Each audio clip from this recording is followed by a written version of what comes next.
Hello, this is an amazing podcast. Love that intro already. This is D and Modi, and we're doing a double feature of Jujutsu Kaisen, the recent episode and the episode that came before.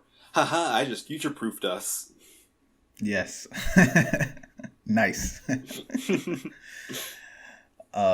Yeah, episodes 11 and 12. What did you think? Okay, again, I am, and this is gonna get banned on, pardon my Twitter language, but I'm simping on this series so hard. Like, not only do we have a really awesome fight scene with Oh, Nanami with that whole like finishing move where he just blew up that wall and was just all like, yeah, so you probably want to dodge this if like I'm gonna like run away now if you like make it out of this, like let's meet up, cool. And then just like does that like chill like exit. And I love how like they were able to like tie in like, again, I love it when like scenes in anime have like multiple purposes or whatever. So like I love how mhm. like the Yuji's like movie watching segment not only served the purpose of like him of teaching us how curse powers work, and had the purpose of him like learning how to use curse energy, as well That's as so like true. showing how talented Yuji is at like curse manipulation. But it also served as the point of like giving him something to bond with Junpei over. Yeah, and I didn't even realize that until you just said that, but that's true because otherwise that I mean, the thing is we've seen that kind of thing before, in different series where the character will have a training arc and they'll do something during the training that doesn't I mean, it's not like unrelated and it's not like out of nowhere, but it doesn't really serve any other purpose other than to train. But Mm-hmm. yeah, I didn't realize that it even also had a narrative purpose. And we were talking last week, and you were telling me about how you would put Jujutsu Kaisen over Naruto, Mm-hmm. and I was like, "What are you talking about?" And I hadn't seen this episode. I hadn't seen these last two episodes actually. Mm-hmm. Now I understand where you're coming from. I still don't agree, but now I understand why you said that Mm-hmm. because yeah, last episode was whew, Yeah. that was something else. Oh yeah. Like, I love how quickly they like how fast you can like get attached to certain characters in this.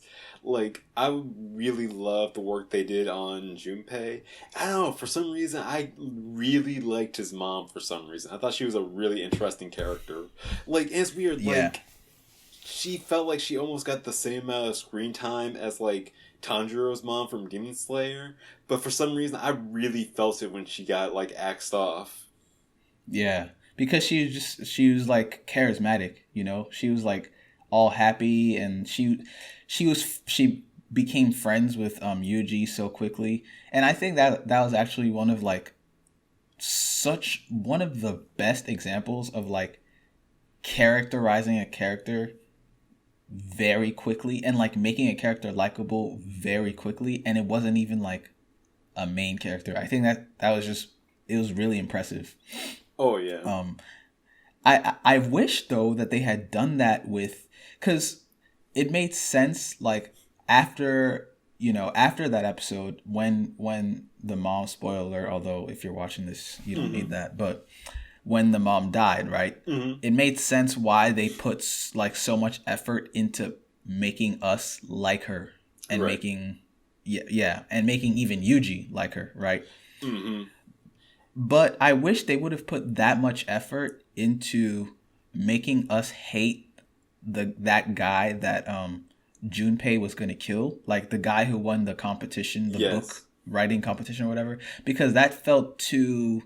It wasn't. I didn't feel it. I Right. didn't feel it. It felt too random. I feel like if we had gotten the same amount of time just characterizing him as like a bad dude, Mm-hmm. it would have hit more. This also feels like it's the first. I'm pretty sure like we've seen him before, but it feel like that was the first time I've ever noticed him as a character. Like, he felt like he either just blended in with the other bullies, like he didn't have any weight to him, and like the fact that they just like introduced him right now, I felt like that was just like a literal last minute kind of thing. I feel like it would have been better if they would have used one of the guys that we saw from like the very beginning of the arc bullying Junpei. That would have made more sense. Although they were dead by that point, but like Yeah. they could have introduced this dude. I don't even remember his name. Same. They could have introduced him earlier on in the arc and like just had him, you know, be an antagonist in his life so that when he goes up to the school and he's like gonna kill this guy, like it, you know, we understand why, because it just, I didn't really get why, you know. Yeah, and like that's kind of the worst part. Like I think that's like the first like writing misstep the writer has taken in this. Mm-hmm. Like I feel like the people like Mahito kills in like the movie theater, it should have just been a random generic bunch of like loud moviegoers. Like they could have like I don't think those needed to be the bullies. And that's true. If he was like roughing them up in the auditorium scene in this episode, it would have had a lot more meaning, because it would have been a moment where he just finally snaps. Yeah, yeah. Also, and that nice foreshadowing, how like when we first get introduced to like Junpei, he says like he would definitely kill someone if they hurt his mother. Oh, I forgot about that. Yeah, that's true. That is really good. That is really good foreshadowing. And Junpei's whole character arc in this was just beautiful. Like he goes from like being nihilistic and like nothing matters to, because he's bullied, very understandable, right? And then he finds this dude who's like a curse, and he teaches him all these things, and you can definitely understand why he's going down the road he's going down. Right. Then he meets Yuji, and like he's like, oh yeah, my mom and all that, and he's like, oh, I couldn't kill someone. And then his mom dies. Oh my goodness. Just the timing on everything. Just so perfect, right? And then he snaps, and all his actions were so understandable, even up to like he's gonna go kill this dude. The only thing that like kind of ruined it was just us not feeling why he wanted to kill him specifically. Yeah. But like him wanting to kill someone who he suspected killed his mom made sense, you know? Like it just, yeah. And then he died. So I was gonna save this question for the very end, but do you think he's dead for good? Yeah. So right now, I'm thinking yes.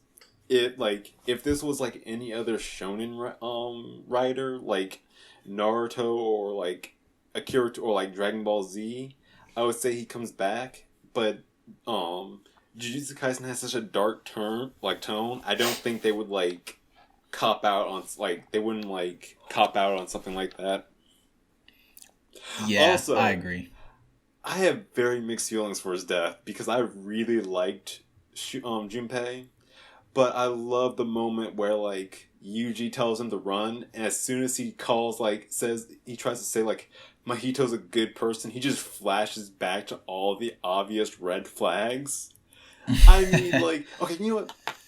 Like, different strokes for different blokes. Like, I don't want to was it like judge or critic or like sort of discriminate, but I feel if someone like acknowledges to you that they're the living embodiment of human hatred towards each other and has an underground layer filled with like deformed human abominations, they may not be the worst person, but I do not think they're the best person. How many good people do you know have secret underground layers? How many good people do you know like just live in sewers and like, I feel if Mahito was a good person, he would be living in a townhouse. He'd have a little bit more money. Like, he would have like a nice like studio apartment or something. Yeah. I thought that was a little bit weird too, but it still fit. Like I guess for that kind of thing, I just kind of let it slide because it worked well in the moment. You know? Right. It's like, oh no, this dude is I'm not just gonna tell him no, don't attack him, and he won't attack him. Like, this dude is evil. Like, I loved it because it was like it established a level of like naive, like blatant naivete that kind of made his death like not as hurtful for me because gotta admit he kind of was asking for that. Mm-hmm. And honestly, the moment he laid his hand on like Junpei's shoulder, my heart just dropped because it's fun. Yeah. Like the fact like they were able to make a simple moment, like simple gesture like that, just absolutely terrifying is A plus.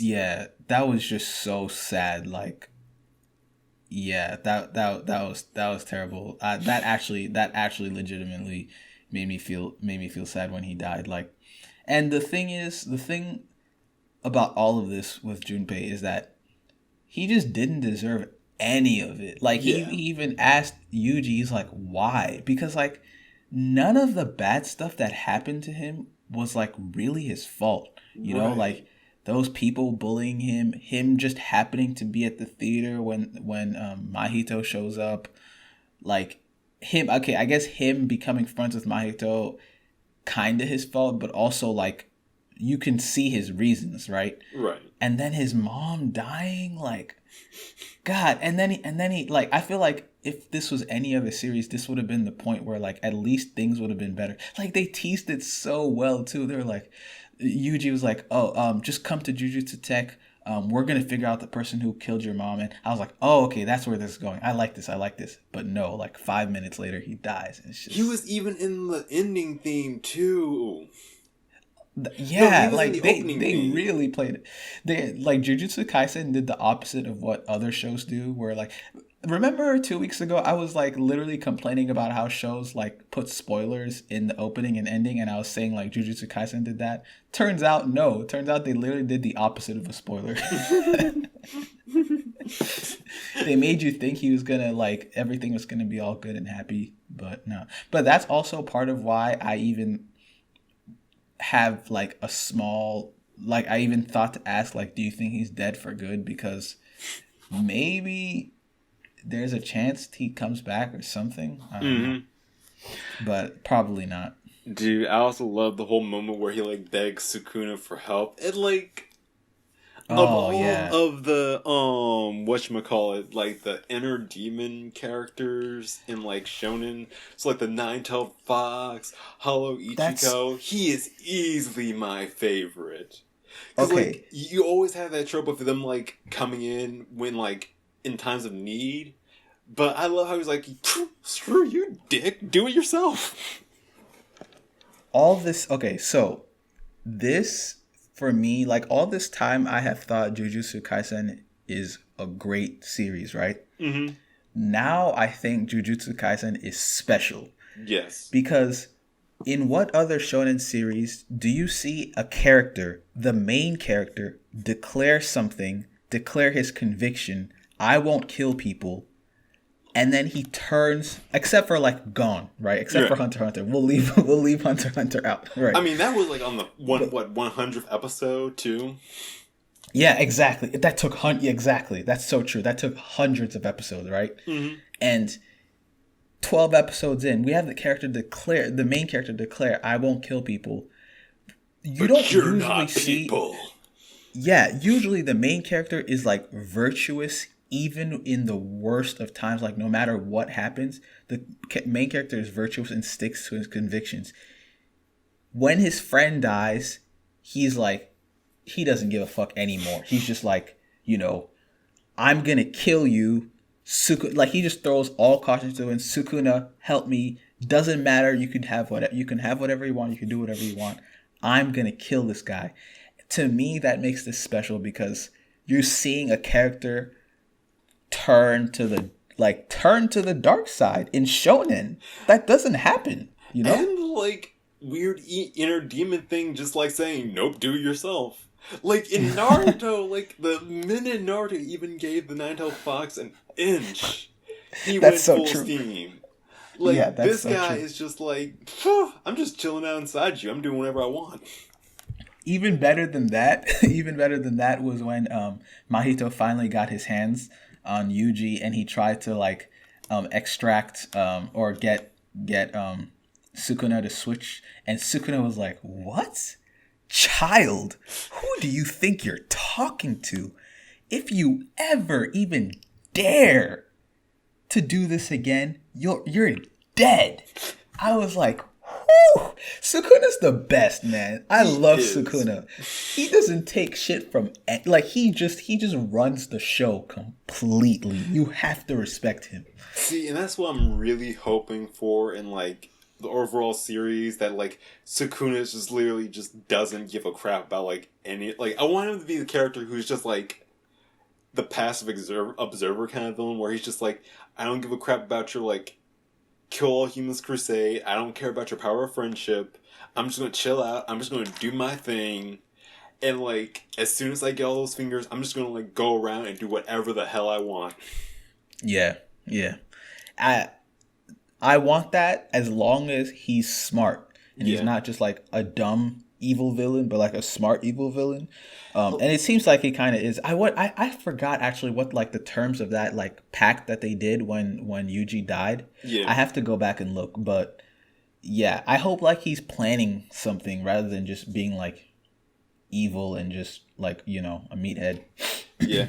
I mean, like, I know I read one comment that, like, Gojo is, like, the, anime protagonist, like, is just, like, the final form of an anime protagonist who just went through his story and is now, like, helping others. Like, Mm. Sukuna feels like the anime villain that, like, succeeded at everything he set out to do and is just, like, chilling out in his retirement, kind of. Yeah, he's just like having fun playing a little scavenger hunt game. Like, Sharing a laugh at his host. speaking of which, how do you think? Do you even have any theories on how what's his name, Mahito and Geto got their hands on one of Sukuna's fingers? I am guessing that they're kind of like the Dragon Balls, where they're just like spread around, and like some demons get them, some don't. Some of them are just like lying around, and I'm Okay. guessing like they might have just like come across one, or they were just like they had the means, like they were strong enough to easily obtain one. Like they Yeah. probably don't have like a whole like horde of them, but they have the means to like get one when they need it. Yeah. I wonder if they're gonna end up. Oh yeah, I want to talk a little bit about like how you think this fight's gonna go, but I want to talk some more about some stuff that happened in episode 11 Mm. first. Mm. So first of all, Nanami's power. I know we're going back far, but like when he Yeah. was fighting Mahito, so his power also works on inanimate objects, which I think is interesting. I didn't realize that. And also Mahito can transform into inanimate objects because in episode 12 he did that little blade thing, Mm-hmm. So that's interesting. That opens up possibilities, like yeah. Dude, I am a huge fan of Mahito. Like, the power, how he's just, like, a complete shit villain, like, a piece of shit villain. I love that. Like, Yeah. it's always And special where you like the villain, but you also really look forward to him getting his ass kicked. yeah, that's true. That's true. And that's part of why I hope he lives long because I want to see him. I want to see more of him. This brings me to another thing I want to say about Mahito. Mm. It's like okay, so like between this series Jujutsu and like My Hero, I feel like there's kind of like a trend Mm-hmm. of villains that aren't fully realized. Yes. Like both in terms of power and in terms of character. And I like the idea that we're gonna see Mahito develop just as much as we see Jujutsu. I mean, not Jujutsu. As much as we see Yuji develop. Like we're gonna see both of them. Hopefully, I don't know. He might die next episode for all I know, right? Right. Hopefully, we're gonna see him develop and get stronger, and also maybe his character might change. Mm-hmm. I do think I don't think he's gonna lose this fight. I don't think maybe he'll get saved or something. Mm-hmm. But I definitely think he's not gonna die here because I feel like they've set up a lot of Mahito being like he's learning his power. Like if he was gonna die quickly, they wouldn't have put energy into establishing the fact that he's like still learning and getting used to his power and like discovering what he can do with it, and also that interaction with Sukuna makes it seem like there's probably gonna be another interaction, and maybe even this would be so interesting if like Mahito, it's like the reverse. It's like the reverse of like the main character thing in shonen. So like how you'll have like the main character have like some guy who's on top that he looks up to and he's trying to reach their level. Mm-hmm. You'll have like Mahito looking up to Sukuna and like trying to reach his level. That would be so fun to see all of that develop, you know. Yeah. Maybe at the end of the series they'll like fight and like Sukuna will be like, okay, I respect you. You know, like yeah, that would be so. I really like the fact that this series is like the villains are just, it's like you're seeing both the protagonists and the antagonists grow too, right? And the villains aren't already at 100%. Pretty much is what I'm saying. Mm-hmm. I think that's really nice. Oh yeah, totally.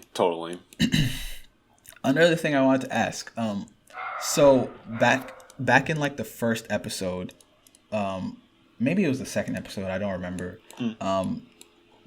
Yuji had that conversation with his granddad, and his granddad, like, it was the first episode, and his grandfather was about to die, and he was like, oh yeah, about your parents, and then it got cut off. And so you had said that you think it's not going to be you think we're not going to learn more about his parents. Nope. Have you changed your mind since then? Because in episode 11, like they kind of mentioned him some more, and he's like, you know, he mentioned how he has memories of his dad. Have you changed your mind about that? Like, do you think his parents are going to play a role at some point? No. That was that was just like another character connection moment for the two of them. So then why wouldn't he just say, because for his mom he said, no, I don't remember. Why wouldn't he just say, I don't remember anything for my mom or my dad? Don't you think at least his dad might show up? I don't know. I'm still like, that's a good question. Like, because it wasn't like the fact that they just brushed it off really early on tells me it's an important issue. Like, I feel like I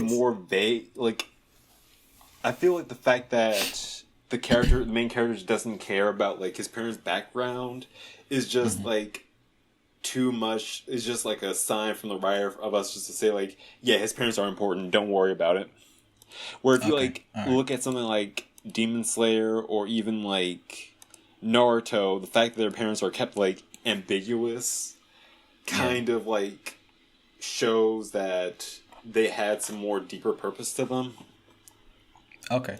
Yeah, I mean, we've had this conversation before, so I won't like go over it too much. But I would say for me, the way I see it,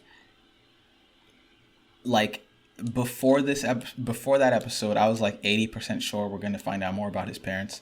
Now I'm like 100% sure. Like I have no doubt in my mind that his dad is gonna play a role. Like his dad's gonna show up, and what if his dad is like a Gojo? That's crazy. That's not possible. But he's like a Kakashi moment where he's just wearing a wig most of the time. Exactly. What if it? Okay, actually, I just had this thought. I don't know if it's just a coincidence or if it's supposed to mean something, but Sukuna kind of looks pretty similar to Yuji. What if Sukuna is Yuji's father, and the reasons Yuji is able to handle having Sukuna inside of him is because he's literally his blood? So I don't think he's his father, and I think the reason he looks like Yuji so much is just like a visual representation, just so like we can like get a idea of what Sukuna looks like without like revealing too much about his like backstory and stuff. But if they did do something like where like Yuji is like a reincarnation of like a blood relative of like Sukuna or something. Because like you know that guy got laid. You know he got laid. You know he was getting laid. That's so true. Yeah. I wouldn't be surprised if it was either. Like if it's just like a, the author just made them look similar, just for aesthetic and story purposes. Mm-hmm. But I also wouldn't be surprised if they were related somehow. Definitely. Yeah. So one question I had, and I don't know like if this is clear to everyone except for me, do we know who gave Junpei the cigarette burns? Because at first I had assumed from episode 10, I was like, oh, his mom smokes. It must have been his mom, right? Mm-hmm. But it seemed like he has a good relationship with his mom. So now I'm not sure. Like, was it that teacher, like the fat teacher who was like, in the gym? It was like one of the earlier scenes of him getting bullied, and you see like one of the bullies like giving him the burn. Honestly, that's really interesting because like that could play into the fact. Like, you remember that scene where he was telling his mom not to smoke? That could have been related to that. That's really interesting. Yeah, it probably was. Well, when I first saw that scene, I thought he was telling her that because he had like memories of her, putting out her cigarette on his face, right? Mm-hmm.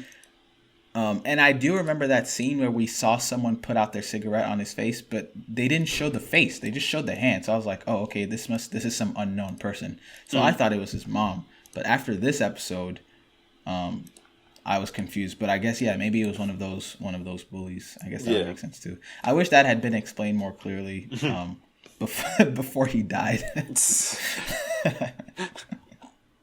Rest in peace, Junpei. Rest in peace. Yeah. So, do you think...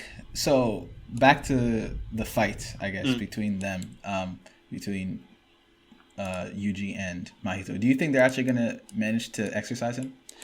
I don't think so. It's like what you said before. Like, I feel like this is too early for him. Like, I feel like he's going to be a long-term villain. It might be one of the situations where it's like, oh, like, it looks like he's been defeated, but then there's, like, a moment afterwards where it's, like, revealed that, like, haha, I'm still alive, yay, I'll get you next time. Yeah, I see that. I agree. I think what's going to happen is... Actually, what I think is going to happen is very straightforward. If I was writing this story, I would probably get canceled in, like, 2 seconds, because I would say... they're gonna fight, and then what's his name? Geto is gonna come in to save Mahito, and they might like spar a little bit, and like Nanami's probably gonna be like, "Oh, this is where you've been," and but eventually the fight is gonna disperse. The fight's gonna end. No one's gonna win, or no one's gonna lose. Mm-hmm. But knowing how like all my predictions have been wrong, the writers just. The plot twist, I would have never seen what happened with Junpei coming. Like, I would have never guessed that could happen. So I'm not going to make any assumptions. The only thing I'm super curious about is whether or not they're going to obtain that finger during this fight or not. But yeah, I'm not sure. Do you have any thoughts on that? I don't. I feel like that the finger isn't really the biggest focus at the moment, so I don't think it's gonna like really pan out that much. Okay, so it's just like bait, pretty much. Yeah. Okay. All right. So yeah, that's pretty much all my thoughts on these 2 episodes. Great episodes. Well, did you have anything else you wanted to mention? Nope. How would you rate them? Oh, I would rate episode 11 an 8, and I would rate episode 12 a 9. I would rate them both an 8.5. Okay, cool. Yeah, just that moment, I guess just my final thoughts. That moment with Junpei, like, just so good. Yes. So good. And literally... The only thing that impressed me more than that was the whole thing with Yuji, like, changing his mind about killing. That's right. Like, that's even more impressive to me. Like, Mm-hmm. damn. So, yeah, really, really good episodes. Yeah, that's been our review of episodes 11 and 12. Come back next week for episode 13, and thank you for watching. Stay safe, have a happy holidays, and we'll see you next time. Bye.